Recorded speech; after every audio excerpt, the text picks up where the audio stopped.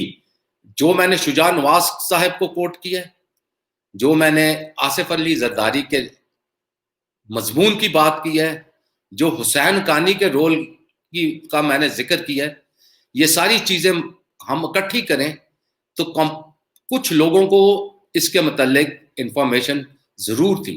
اور پھر پاکستان کا جو ایئر ڈیفنس کا نظام تھا وہ کیوں نہیں ایکٹیویٹ ہوا, واٹ ور دا ریزنس, یہ ساری چیزیں. اور جن علاقوں سے وہ ہیلی کاپٹرز اڑ کے آئے ہیں وہ بڑے سینسٹیو علاقے ہیں. تو ایک کامن سینس, ایک سپاہی کی کامن سینس جو کہ حالات کا جائزہ لیتا ہے, سچویشن کا جائزہ لیتا ہے, یہ کہتی ہے کہ یہ سرپرائز حاصل نہیں کی انہوں نے, کسی نہ کسی طریقے سے ان کو ضرور فیسیلیٹیٹ کیا گیا. اور مختلف اخباروں میں, گارڈین میں, اور ایک جرنلسٹ پاکستان میں ہوتے تھے, ان کو پاکستان سے نکال بھی دیا گیا, کئی جگہوں پر آیا. اور میں نے تو 2011 میں ہی لکھ دیا تھا کہ اس کمپلسٹی کو پاکستان کو انویسٹیگیٹ کرنا پڑے گا, کبھی نہ کبھی یہ سچ. کرسٹینا لیم کو نکالا گیا تھا. نہیں, یہ ڈیکلن والش تھے. ڈیکلن والش کو بھی, اور کرسٹینا نے بھی جو اسامہ بن لادن کا جو ایک ٹکٹ اس نے جعلی فیک خریدا تھا, اس کو بھی نکالا. وہ well I don't consider her journalist, تو وہ ایکٹر کی طور پر لینے اس کو. لیکن آپ نے بہت بڑی بات کی ہے بریگیڈ صاحب, آپ نے یہ کہا ہے کہ کمپلسٹی تھی. اب اگر کمپلسٹی تھی تو اٹس کریمنل, ٹھیک ہے نا. Now let me explain you a bit کیسے. 2010 میں ہماری جو انٹیلیجنس سروسز تھیں وہ بہت فعال ہو گئیں to trace out al Qaeda elements اور ان کے سمپتائزرز پاکستان میں. اور وہ اتنے فعال, یہ وہ زمانہ تھا when we were also sharing information with CIA, اور ہم نے کچھ ایسے لوگوں کا سراغ لگایا جو کہ زندہ تھے, جو امریکنز اور CIA کے کاغذات میں مارے جا چکے تھے, and they were American nationals. اچھا. اور یہ ساری انفارمیشن شیئر کی گئی CIA کے ساتھ. اور بعد میں ایک امریکن کو ڈرون سٹرائک سے مارا گیا جس کو امریکن کہتے تھے, القاعدہ کا لیڈر تھا وہ. سوچا یہ گیا تھا کہ وہ پہلے ہی مر چکا ہے, لیکن اس کو ڈھونڈ نکالا ہماری انٹیلیجنس ایجنسیز نے, and then he was killed. تو یہ اس قسم کی جو انفارمیشن شیئرنگ ہوئی اور مختلف ٹریلز پہ انفارمیشن شیئرنگ ہوئی, اس میں یہ بعدز قیاس نہیں ہے کہ کافی زیادہ انفارمیشن جو تھی CIA کو وہ ملی جو انہوں نے اپنی سپیریئر ٹیکنالوجی کے ساتھ, اور جو بھید ریگ انہوں نے 2010-11 میں پیسے کا استعمال کیا. اگر آپ کو یاد ہو تو افغانستان پاکستان کے لیے اسپیشل فنڈنگ لی تھی CIA نے, بلینز آف ڈالرز کی اسپیشل فنڈنگ لی تھی, جس کی کھپت پاکستان میں کی گئی تھی جاسوسوں میں اور 5th کالمسٹ کے اندر. اس میں ہمارے بڑے بڑے لوگ امیر بھی ہوئے, آپ کو پتہ ہے اس کا. جی. تو یہ سب کچھ ہوا تھا. تو اسی کے اندر سے انہوں نے if we give the devil the due, اس کے اندر سے انہوں نے یہ ٹریل اخذ کر لی. This is how it happened. لیکن آپ جس طرح بتا رہے ہیں کہ انہوں نے انویسٹمنٹ کی, اور ہم نے یہ دیکھا کہ بہت سارے لوگ جو تھے وہ انہوں نے کلٹیویٹ بھی کیے, اور hundreds and hundreds of locations جو تھیں وہ پاکستان میں ایسی لوکیٹ ہوئیں جہاں پہ یہ پتہ چلا کہ US ایجنٹس جو ہیں وہ لوکیٹڈ ہیں اور کووڈلی وہاں پہ رہ رہے ہیں. تو یہ جو سلسلہ تھا, اب اس میں کچھ نہ کچھ تو انوالو تھا نا, کمپلیسٹی تو تھی نا, سسٹم کی بالکل تھی, ہے نا, بالکل کمپلیسٹی تھی. 2010 اور 11 کے آپ میرے اور جس طرح بریگیڈی صاحب وہاں سے درجنوں کے حساب سے لوگوں کے ویزے لگ کے آ رہے تھے, وہ میں نے اپنی آنکھوں سے دیکھا ہوا ہے. تو یہ بھی کمپلیسٹی کا ہی ایک طریقہ تھا کہ وہاں سے لوگ جو آ رہے تھے اور یہاں پہ آ کے ریمنڈ ڈیوس جیسے کتنے ہزاروں لوگ جو تھے وہ پھیل چکے ہوئے تھے پورے پاکستان میں, اور کوئی ان کو روکنے والا نہیں تھا. نہیں آپ یہ دیکھیں کہ 2010-11 میں میں نے یہ ساری انڈیکیشنز اپنے آرٹیکلز میں دی ہوئی ہیں, شاید آپ نے ان میں سے کچھ انہی آرٹیکلز میں سے بھی پڑھی ہوں گی. ویزے بے دریک ویزے دیے گئے اور دھڑا دھڑ لوگ پاکستان آنے شروع ہو گئے. بعد میں ہماری انٹیلیجنس ایجنسیز نے اور حکومت نے اس پہ ڈیفنس اسٹیبلشمنٹ نے چیک بھی لگانے کی کوشش کی اور کافی زیادہ ان کے اڈے بند بھی کر دیے گئے. اور پاکستان میں, پورے پاکستان میں ان کی لوکیشنز تھی, ہر جگہ پر یہ پھیلے ہوئے تھے. پھر ان کو سمیٹا گیا, کافی زیادہ ان میں سے واپس چلے گئے. ریمنڈ ڈیوس کے واقعے کے بعد پھر اس کے جو کاؤنٹر ایکشنز تھے ان میں زیادہ شدت آ گئی. اور باقی آپ کو پتا ہے ریمنڈ ڈیوس کس طریقے سے گیا, امریکہ جانے کے بعد اس نے کس قسم کی کتابیں لکھی اور کیا کیا باتیں کرتا رہا. ہمارا تو مذاق ہی اڑایا گیا نا, as a state and as a government we became a laughing stock. Sir میں یہی تو کہہ رہا ہوں کہ who made us laughing stock. مسئلہ یہ ہے کہ جب آپ کے گارڈز ہیں, جو آپ کو بچانے والے ہیں, جب وہی آپ کو لافنگ سٹاک بنانے کے اندر مدد دے رہے ہیں, تو پھر ہم کس کے اوپر جا کے روئیں, کس کے آگے جا کے گلہ کریں؟ دیکھیں کئی اور آپ ان کو کہہ رہے ہیں کہ پریزیڈنٹ زرداری کو آپ ایک قسم کا ایگزونریٹ بھی کر رہے ہیں. نہیں, میں نے بالکل ان کو ایگزونریٹ نہیں کیا ہے. I have not exonerated him at all. آپ یہ دیکھیں کہ جس طرح یہ ساری چیزیں چلیں, میمو گیٹ ہی آپ لے لیں, کس طریقے سے میمو گیٹ ہوا اور کس طریقے سے اس کا پتہ چلنا شروع ہوا اور کیسے مجھے پتہ چلا. اور مجھے یاد ہے اکتوبر 2011 میں 21 اکتوبر یا 22 اکتوبر تھی, میں نے خود اپنی پارٹی کے چیئرمین کو بتایا کہ یہ ایک حرکت ہو رہی ہے. اور جو عزائم تھے میمو گیٹ کے وہ آپ کو شاہین صہبائی صاحب شاید بہتر بتا سکیں گے, کیونکہ میرے جن جرنلسٹ کے ساتھ جو امریکہ میں اس وقت موجود تھے اس کے اوپر روابط ہوئے, انہوں نے جو مجھے خبریں دی تھی they were very dangerous. وہ تو بغاوت کی حد تک جانا چاہ رہے تھے. اور شاہین صہبائی صاحب کو اس کے متعلق زیادہ پتا ہوگا. پھر منصور اعجاز صاحب بھی اس کے اندر آئے. یہ ایک ایسے پاکستانی کریکٹر ہیں, پاکستانی نژاد, who is obsessed with the theme کہ کسی نہ کسی دن پاکستان کے نیوکلیر ہتھیاروں کو امریکنز سورش کے ذریعے انٹرنل ریوولٹ اور آرمی کے خلاف کر کے ان کے اوپر قبضہ کر لیں گے. یعنی ان کی ایک یہ obsession ہے ان کی لائف کی کہ پاکستان کے ساتھ امریکن یہ کریں گے. تو انہیں جب بھی ایسی خبر ملتی ہے تو وہ پھر اس کو اوور ایکسپلائٹ کرتے ہیں اور سارا. تو منصور اعجاز بھی اس کے اندر انٹر ہوئے, اتفاق سے ان کا قریبی تعلق تھا حسین حقانی کے ساتھ بھی, اور یہ سرکل جو تھا یہ وہاں پہ چل پڑا. لیکن مجھے صاحب دیکھیں ایک چیز مجھے تھوڑا سا کلیریفائی کریں. آپ نے بتایا حسین حقانی کا بھی آپ نے ذکر کیا, آپ نے دوسری چیزوں کا بھی ذکر کیا. مجھے ایک بتائیں کہ ایک آدمی یو ایس ایمبیسڈر لگ جاتا ہے اور ظاہر ہے کہ اس کو کلیئرنس ملتی ہے تو وہ لگتا ہے. اب جب آپ کو پتا ہے کہ یہ کس طرح کا آدمی ہے, اس کو کلیئرنس کیسے دی جاتی ہے, وہ کیسے کلیئر ہو جاتا ہے, مجھے سمجھ نہیں آئی, آج تک نہیں سمجھ آئی. اور پھر آپ کو پتا ہے اس کے بعد کیا معاملہ ہوتا ہے, پھر آپ کو پھر آپ اس کو پاکستان سے جانے دیتے ہیں اور پھر آپ کی عدالتیں اس میں آ جاتی ہیں. تو یہ جو بیڈ سپاٹس ہیں, یہ ڈارک سپاٹس ہیں ہماری ہسٹری کے اوپر, ان کا بھی تو کوئی جواب دے نا. مجھے سمجھ نہیں آتی, کیونکہ جو بھی سفیر کے لیے آدمی نامنیٹ ہوتا ہے, آدمی ہو یا خاتون ہو, ان کی سیکیورٹی کلیئرنس ہوتی ہے. اس کے بعد ان کی ٹریننگ اور بریفنگ ہوتی ہے بہت لمبی, اور اس کے بعد پھر ان کو بھیجا جاتا ہے. تو آئی ڈو ناٹ نو, میرے خیال میں تو یہ آؤٹ آف ٹرن قسم کا, اس میں بھی کسی نہ قسم کی کمپلیسٹی شامل تھی. شاید پریشر جو تھا وہ پریزیڈنٹ آصف علی زرداری کا اور امریکہ کا تھا کہ اس کو امریکہ میں ایمبیسڈر جانے دیا جائے. اور اس پریشر کے اندر اس کا مطلب ہے کہ کلیئرنس دینے والوں نے کیون کیا اور اس پریشر کے سامنے آ کے تو بالکل کیپیچولیٹ کر گئے.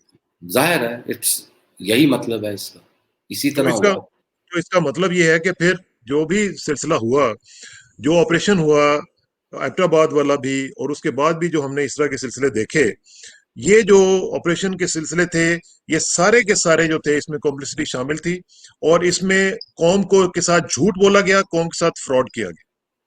بالکل. اور اگر آپ دیکھیں نا اوور آل پاکستان لانگ وار, آپ پاکستان کی جو لانگ وار جس کا والٹر رسل میڈ نے ہمیں دھمکی دی تھی، آپ دیکھیں کہ 2005-6 میں آپ کی اکانومی پیک پہ ہے، 7 میں ڈکلائن ہونی شروع ہو جاتی ہے، وہ تمام ادارے جو آپ کے فعال ہیں وہ میلٹ ہونا شروع ہو جاتے ہیں. 2008 میں آپ کی سٹیل مل جو پروفٹ میں جا چکی ہے وہ ختم ہو جاتی ہے، اس کے بعد وہ الٹیمیٹلی بند ہی ہو جاتی ہے، پھر آپ اس کو پرائیویٹائز کرنا چاہتے ہیں اور اکانومی آپ کی سنک کر جاتی ہے، آپ IMF کے پروگرام میں واپس چلے جاتے ہیں، آپ کے فارن ایکسچینج ریزروز ختم ہو جاتے ہیں، آپ ایک دفعہ پھر بکاری بن جاتے ہیں. آپ کا جو صدر ہے وہ ریزائن کر کے پھر ایک اور صدر آپ کا آ جاتا ہے، پریزیڈنٹ مشرف چلے جاتے ہیں، وہ پاکستان چھوڑ جاتے ہیں، پھر ان پہ مقدمے قائم ہو جاتے ہیں. یہ سارا سلسلہ وہاں سے شروع ہوتا ہے and it continues and continues and continues.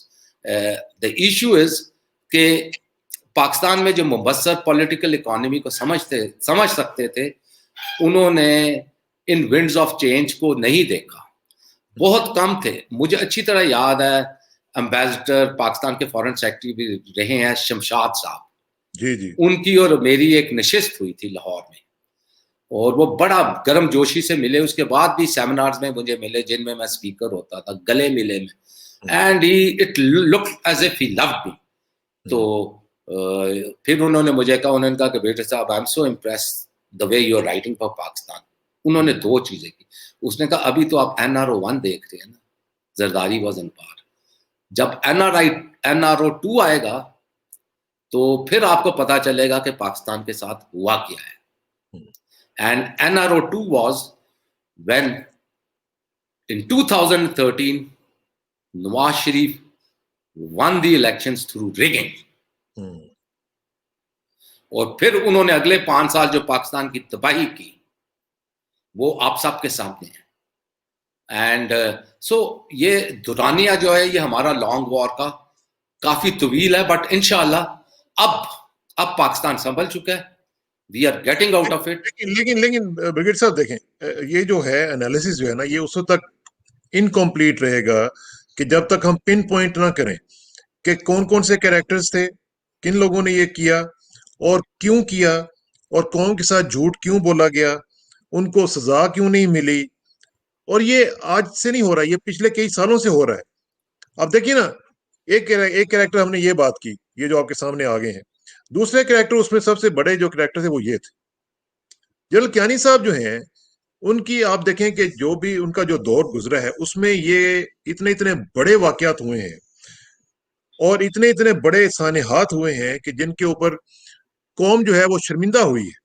یہ 71 جیسے ہی سانحات ہیں آپ کے ملک کے اندر، رات کے گئے پچھلے پہر میں کوئی آ کے آپ کی تباہی پھیر جائے، اور پھر یہ بھی پتہ نہیں ہے ابھی تک ہمیں تو کہ وہاں پہ وہ تھا بھی یا نہیں تھا جس کو مارنے کے لیے وہ آئے ہوئے تھے.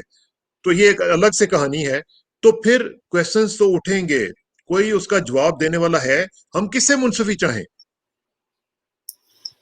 دیکھیں بہت زیادہ چیزیں جو ہے نا وہ پاکستان کو اپنی سلامتی کے لیے اور اپنے تاریخ کی سمت درست کرنے کے لیے آشکار کرنی ہوگی.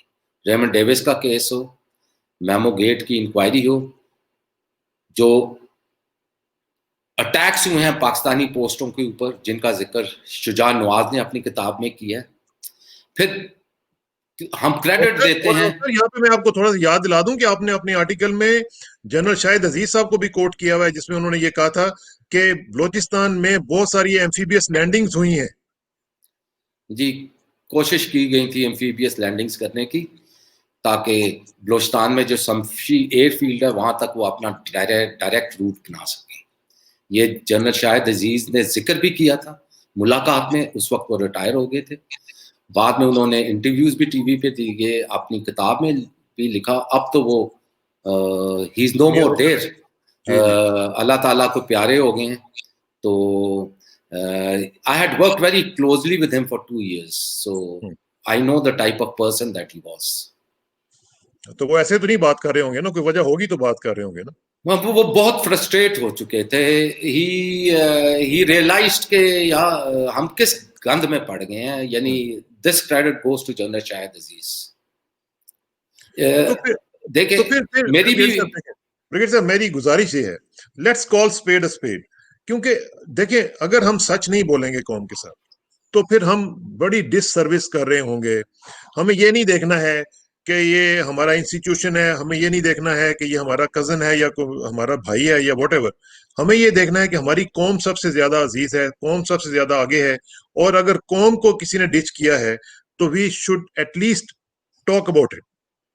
جی you are absolutely right, because میں نے تو ایونٹس کو بہت قریب سے دیکھا تھا, اور ہر چیز کا میں جائزہ لیتا رہا, اور میرا یہ جو continuation of looking at these events begin much before 9/11, جب ہم جائزہ لے رہے تھے کہ پاکستان کی فیوچر وار کس قسم کی ہوتی ہے. اس وقت میں یونیفارم میں تھا, اینڈ دین اٹ کنٹینیوڈ. 9/11 ہوا, اس وقت بھی میں سروس میں تھا, پھر میں ریٹائر ہو گیا 2005 میں. So it has continued like that. But let me tell you there were so many people.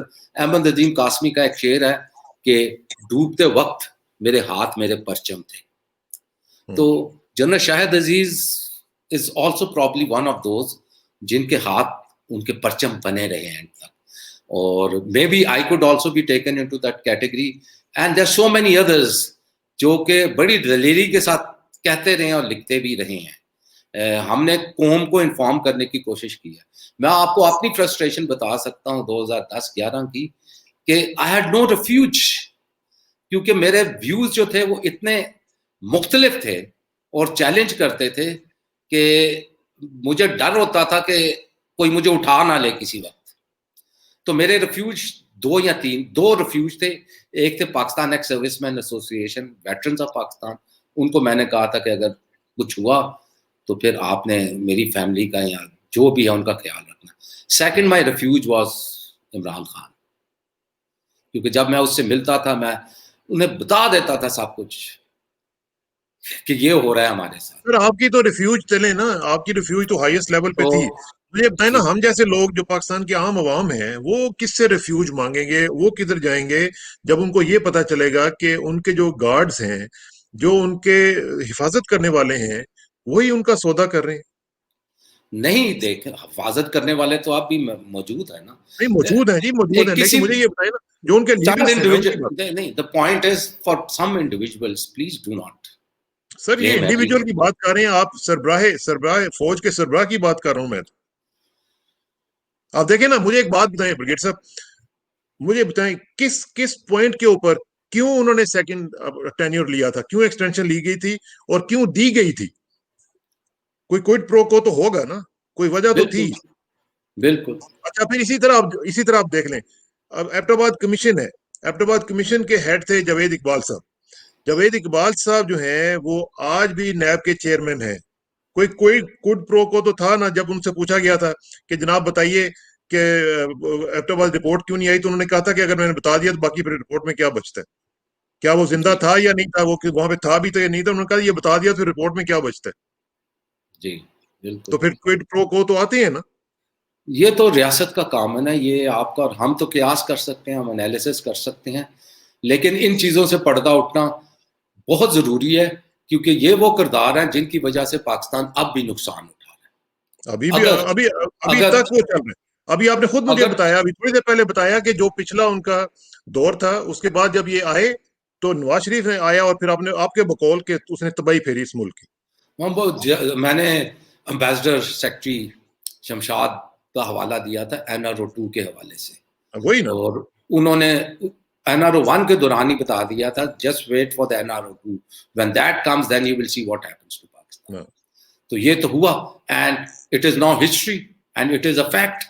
Pakistan کو تباہ کیا گیا, ادارے تباہ کیے گئے, لوٹے گئے, منی لانڈرنگ کی گئی, اور ایوری تھنگ. اینڈ ہو نوز کہ اس وقت, ابھی تو یہ ہم 10 سال پرانی بات کر رہے ہیں, اب اس وقت تک کیا صورتحال بن چکی ہوگی, اور کتنے ایجنٹس مزید یہاں پہ آ چکے ہوئے ہوں گے, انفلٹریٹ کر چکے ہوں گے, کتنی بلیک واٹرز آ چکی ہوئی ہوں گی, اور یہ جو largest embassy in the world ہے ہمارے وہاں پہ اسلام آباد میں, وہ کیا کیا نہیں کر رہی ہوگی. ابھی ہو نوز دیٹ. بالکل. the form of attack can change. ٹھیک ہے نا, ضروری نہیں ہے فوجی ہو, اکنامک ہو, کسی اور زاویے سے ہو, لیکن میں یہ سمجھتا ہوں کہ ان چیزوں کو بہت زیادہ سنبھالا دیا گیا تھا جنرل رحیل شریف کے زمانے میں, بہت زیادہ کنٹرول کیا گیا تھا, اور اسی وجہ سے آپ دیکھیں کہ پاکستان کی جو ایکٹیویٹیز تھی وہ انڈیا سینٹرک ہو گئی تھی, Kulbhushan Yadav, you know things like that, بہت زیادہ امریکہ سے توجہ ہٹ چکی ہوئی تھی. And I pray and hope کہ یہی اب بھی کنٹینیو کیا جا رہا ہے اور ملک کو صحیح راستے پہ ڈالا جائے. اچھا, یہ کوشچن بھی آیا کہ is there any truth that the US SEALs actually flew from Tarbela to conduct the operation in Abbottabad? یہ بریگیڈیئر ایف بی علی کا ایک آرٹیکل آیا تھا فوراً بعد, اس میں انہوں نے کہا تھا کہ فریزر تھا اور لاش تھی اور تربیلا سے کیری کی گئی اور یہ ہوا. نہیں, I am not privy to this at all, لیکن مجھے اتنا پتا ہے کہ جس راستے پہ کہا جاتا ہے کہ ہوا تھا وہاں پر ہیلی کاپٹرز کی ری فیولنگ بھی ہوئی تھی. تو ری فیولنگ کیسے ہوگی وہاں پر, JP-1 کس نے پہنچایا ہوگا, کیسے پہنچا ہوگا, ٹریکٹر ٹرالیز پہ گیا ہوگا, کسی طریقے سے گیا ہوگا. تو یہ بھی ایک انٹرنل کوآپریشن. کیا آپ سمجھتے ہیں کہ اس پورے آپریشن کے حوالے سے تحقیقات اثر نو ہونی چاہیے and the people should be brought to the book, whoever is a culprit, they must be brought to the book. بالکل ہونی چاہیے, لیکن ایک مناسب وقت پہ. اور مناسب وقت یہ ہے کہ یہ ہیجان جو ڈالنے کی کوشش کر رہے ہیں PDM, اس کو ایک دفعہ اوور کم یہ ہو جائے. موجودہ حکومت مزید کنسالیڈیٹ ہو گئی ہے گلگت بلتستان میں, کیونکہ عوام نے ورڈکٹ دے دیا کہ ہم نے ضمیر فروشوں کا ساتھ نہیں دینا. اور گلگت بلتستان وہ ایریا جنہوں نے قربانی دیا, آزادی حاصل کی ہے جنگ لڑ کے 1947-48 میں. تو they have set a stage and an example for rest of Pakistan. یہ چیزیں جب تھوڑی سی اسٹیبلائز ہوں گی, اس کے بعد one by one they should be made public. میرا کنسرن یہ ہے کہ اگر آپ کسی بھی امریکن پریزیڈنٹ کو ری الیکٹ کروانے کے لیے آپ اتنے بڑے رسک لے سکتے ہیں جس میں نیشنل سیکیورٹی آپ کی ایٹ سٹیک آ جائے, آپ کا جو نیشنل مورائل ہے وہ دھڑام سے زمین بوس ہو جائے, تو پھر یہ چیزیں جو ہیں یہ دیکھنی پڑیں گی. یہ پھر یہ نہیں دیکھنا پڑے گا کہ ہماری حکمت عملی کیا ہے یا ہماری حکمتیں کیا ہیں. ہمیں دیکھنا پڑے گا کہ ہمارا نیشنل انٹرسٹ ہمیں کیا کہتا ہے. انڈیویجولس کو نہیں دیکھنا پڑے گا, نہ انٹرنلی نہ ایکسٹرنلی. بالکل, آئی اگری ود یو. مجھے حسین بخش گلو یاد آ گئے ہیں, میں ان کی کافیاں اور وہ بہت سنتا ہوں کہ میں تے ہاسیاں چ یار گوایا ہنجواں چ لب دی پھرا. ہم نے اوباما کو تو جتا دیا, سیکنڈ ٹرم اس کو دلا دی, اور اس کے بعد اس نے کتاب میں جھوٹ بھی لکھ دیا ہے.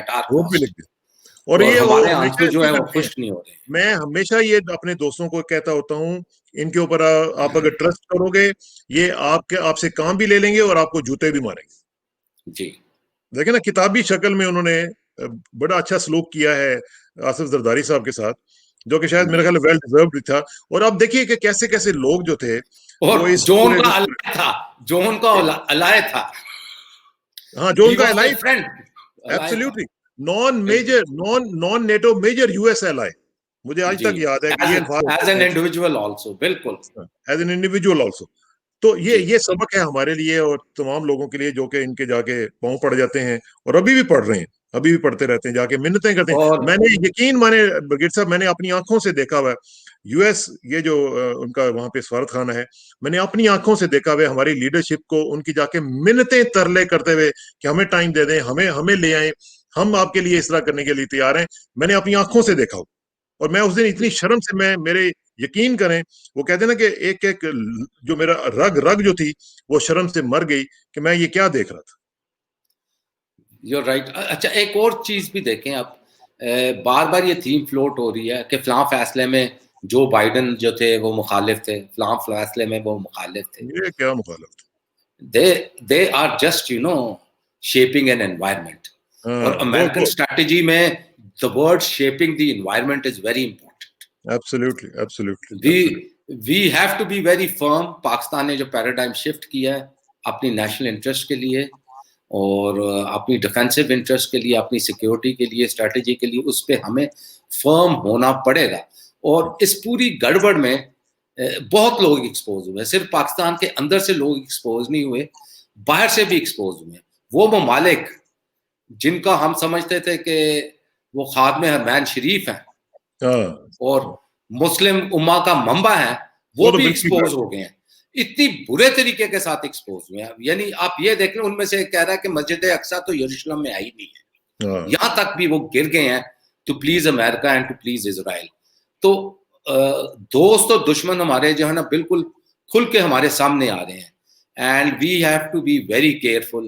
پاکستان کی نیشنل انٹرسٹ, پاکستان فرسٹ, زبردست پاکستان, ان لائنوں پہ ہمیں ہر وقت سوچنا پڑے گا. بالکل سوچنا پڑے گا. بہت بہت شکریہ بریگیڈیئر صاحب.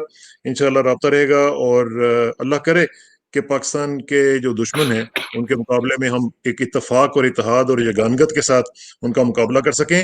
یہ مجھے بھی اور بریگیڈیئر صاحب کو بھی پتہ ہے ناظرین کہ شدید اٹیک ہوتا ہے پاکستان کے اوپر. ابھی بھی انڈر اٹیک ہیں ہم لوگ. جس طرح ابھی بریگیڈیئر صاحب نے کہا کہ لانگ وار شروع ہو چکی ہوئی ہے اور وہ ابھی تک چل رہی ہے. It is still on. تو we have to be prepare for it. تو انشاءاللہ اس کے اوپر مزید بات کریں گے, اور اگلے ہفتے مزید نئے ٹاپکس کے ساتھ آپ کے ساتھ گپ شپ ہوتی رہے گی. بہت بہت شکریہ بریگیڈیئر صاحب. اور آخر میں دعا کہ میری عزت کے لیے کافی ہے کہ میں تیرا ہی بندہ ہوں, میرے فخر کے لیے کافی ہے کہ تو ہی میرا پروردگار ہے. تو بالکل اسی طرح جس طرح میں چاہتا ہوں مجھے بھی اسی طرح بنا دے جس طرح تو چاہتا ہے. سپردم بتم آئے خیچرا تو دانی حساب کم و بیچرا. مجھے اس راکسانہ کو بریگیڈیئر سیمسن صاحب کے ساتھ اجازت دیجیے. جلدی ملاقات ہوگی انشاءاللہ. اللہ حافظ. ایک کلیریفیکیشن, آپ کا تھیم پیچھے چینج ہے آج پاکستان کا جھنڈا ہے. یہ جو بیک گراؤنڈ ہے یہ پاکستان کا جھنڈا ہے, اور اس میں منورٹیز بھی ریپرزینٹ ہو رہی ہیں اور میجورٹی بھی ریپرزینٹ ہو رہی ہے. اور میجورٹی منورٹی کا میں کانسیپٹ پہ بلیو ہی نہیں کہ ویسے کرتا, لیکن یہ ہے کہ پاکستان ہمارا سب کا ایک ہے. ہم سب برابر ہیں, ہم سب ایک دوسرے کے ساتھ پیار کرتے ہیں اور اس ملک کے ساتھ پیار کرتے ہیں. پاکستان زندہ باد. زندہ باد. زندہ باد.